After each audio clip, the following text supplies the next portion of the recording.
Hi, it's Mary again. And again, I'm getting to this late. This is Wednesday, August 21st, I believe. However, where I'm at, it's already the next day. It's Thursday, which has been happening more and more. I'll pick up where I left off last night after we bought a farm to start our rescue and hopefully farm weddings. When I left off, I had just revealed that we had only been in the house one day, 24 hours, and there wasn't any water. And the house had well and septic. And of course, we had everything inspected. Although we did use the recommendation of the listing agent who was representing her family who was selling the house for the inspector, so buyer beware. It seems that there was so much water in the water, so much iron. My husband had requested that the plumber put a filter on it, and there was so much iron it had clogged up in one day, and that's why we didn't have water. The next week, everything in our bathroom was backing up. If I let water out of the tub, it was coming up in the shower and bubbling in the toilet. I have people out again, and it turned out that there was a deck on the house. We don't know how long it was there. It could have been 50 years. We don't know. But apparently, they had put all the footings on the deck on top of the sewer line, and they were crushed. So a week before Thanksgiving, we had to have over 40 feet of sewer rerouted. And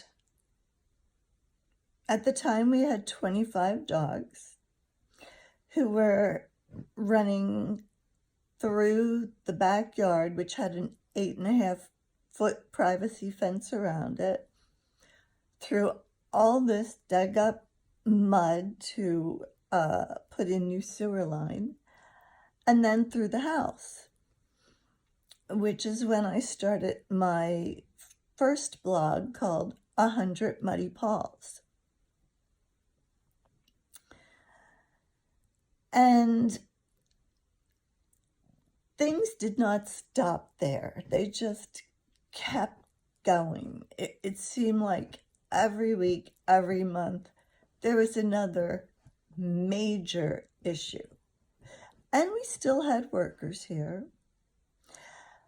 And things were not getting finished in a timely fashion. And my husband would be at work in Chicago and call and say, is this done? Is this done? Is this done? And I'd say, no. And he'd say, well, why not? I said, well, the contractor we hired is doing this.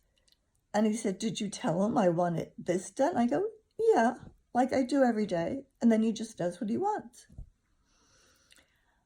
A lot of people who've been in this situation, rehabbing a house that is so old, just encounters so many problems, and it puts a huge stress on the marriage and a lot of other things. And I believe all the stress going through this process just added to all of my autoimmune issues. And it was during this time that I started falling almost daily. I would fall in the driveway. I would fall in the house. I just kept falling and falling and falling. And we encountered issues with every contractor we hired. And they wouldn't do the job right, or they didn't finish the job, and we'd have to get somebody else. And it was a huge nightmare. The whole time that this is going on, my husband is still in Chicago at his job. However, his boss decided he wanted to sell the company and retire. And I related in an earlier vlog that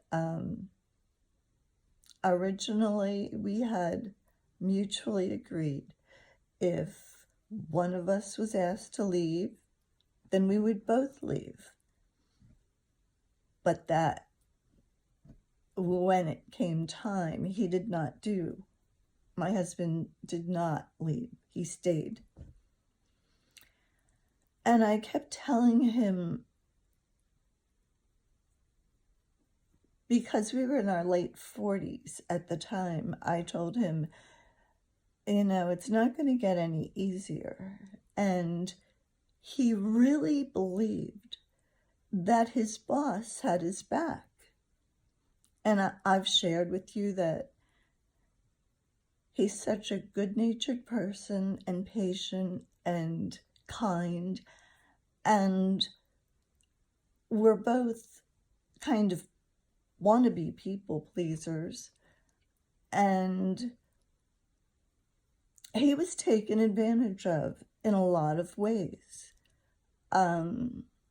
He was promised promotions that after we got together were held back for a couple of years. He was promised a contract that took more than a couple of years. And after his boss was actively pursuing selling the company, the writing was on the wall. Everybody at the company knew what was going to happen. There would be a company buyout and everybody would lose their job. But his boss was a person who, though minuscule in integrity, had a ginormous ego. It would precede himself into the room and called everybody into a meeting and told them how this is a wonderful opportunity. The company's going to be sold. Nobody's going to lose their job. Everything is going to be perfect. And through all the process,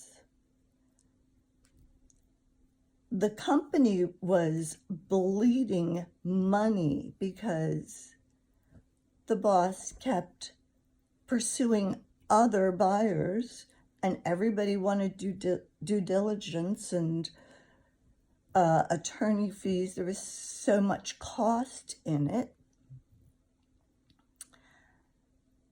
And he had promised my husband that he would be taken care of. But he didn't renew his contract, and Richard didn't get it in writing. And so Richard was working 20-hour days because when they finally got a buyer, his boss demanded that everything closed before the end of the year on December 31st. So, I mean, Richard worked through Thanksgiving, Christmas Eve, Christmas Day, New Year's Eve. I mean, it was nothing to have conference calls going on 3 in the morning. And a year after we bought the house, the farm, Richard lost his job, as I had predicted. So between all the stress of buying the farm and dealing with everything he was going through at work,